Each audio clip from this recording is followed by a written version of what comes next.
How many of you have ever ignored the check engine light on your car? Come on, be honest. How many of you have ignored the check engine light on your car? All right, that's more like it. What I want to tell you this evening is that you have check engine lights on your leadership. Right now, your organization has check engine lights popping on, and they are being ignored. So what does a check engine light look like in your organization? Well, maybe the level of grumbling and complaining has increased. Maybe the water cooler gossip has gotten a little more intense. Maybe people who are not the usual suspects, but usually the big supporters and cheerleaders of the organization have gotten involved in this complaining culture. That would be a check engine light. How about this one? You've just lost your third good person in 3 months. 3 people who were doing a great job. 3 people you thought were there for the long term. And they all left for seemingly reasonable reasons, like going to a better opportunity, getting a different job, and nobody is saying anything incriminating in their exit interviews. But it's starting to get suspicious, the level to which it's happening. That would be a check engine light. How about this check engine light? You're finding that your productivity is going down. You're finding that people are having trouble completing direct tasks. They're starting to resist. They're asking questions. They've lost sight of the why they're doing all of this. And as they're losing sight of the why they're doing all of this, they're taking longer. Things are costing more.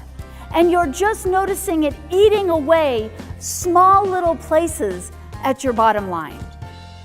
Hi, I'm Dr. Judy Morley, and I see this in companies all over the place, whether they're for-profit companies or nonprofit companies, and that is that they let small problems become big problems. Every company has its warning signs, and it makes me crazy when leaders and executives choose to ignore those rather than deal with them while they're still small. It's like the check engine light in your car. It's not a problem when it first comes on, but if you ignore it for a year, that's when the problems become big and expensive to fix. When we are truly listening to our gut, when we are acting in what Malcolm Gladwell called the blink, that's when we are channeling something greater than we are, and we are able to lead from a place that people want to follow. And I teach you how to be different in the world so that you can be a more effective leader, because that's what intuitive leadership is all about. It's listening to who you are and using your unique skills to be the person that you came here to be. Everyone can lead when times are good. It's only by listening to that thing that is greater than we are that we can lead when times are difficult. The way you know if your check engine light is something or if your check engine light is nothing is that you know. This is where intuitive leadership comes into place. Our gut tells us. Let's talk a little bit about emotional intelligence. Emotional intelligence has kind of become a buzzword in leadership circles. And it's understandable because studies have shown that emotional intelligence is a greater indicator of success than intellect. So our intellect is set at birth. We can't do anything about our IQ. For close to a century now, psychologists have known that we have the IQ we have. But emotional intelligence is a skill, and it's a skill we can learn. And when we learn that skill, then we can be more available to the people that we lead. We don't have to allow our own past to come forward and dictate how we manage. We don't have to let the petty things that happen sometimes in office politics, probably not in any of your organizations, but I've heard they happen.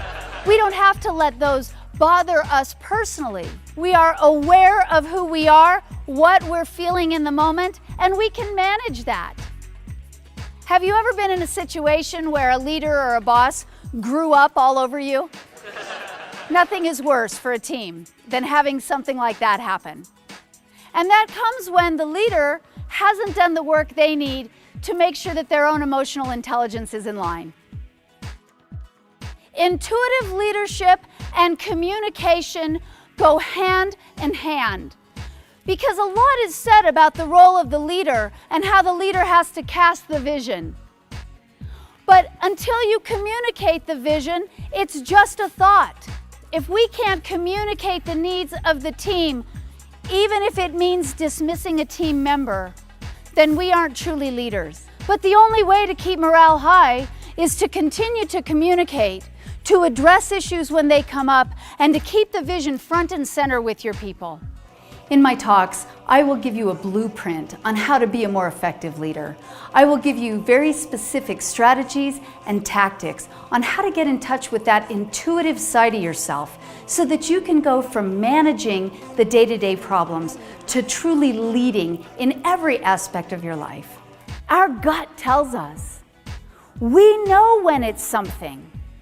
We know when the person who's been a great employee for a decade is suddenly resisting doing things or complaining or looking for another job. We know something's going on. And it's very easy to chalk it up to them. It's very easy to say, well, they've been here 10 years, they just went through a life change, they did something. And that might be true. But if it happens repeatedly, it might be us. I will help you to figure out how you can catch these little problems before they become big problems. I can help teach you how to train your leadership to be more proactive and more intuitive so that they see these check engine lights before they turn into things that are costly and could be catastrophic.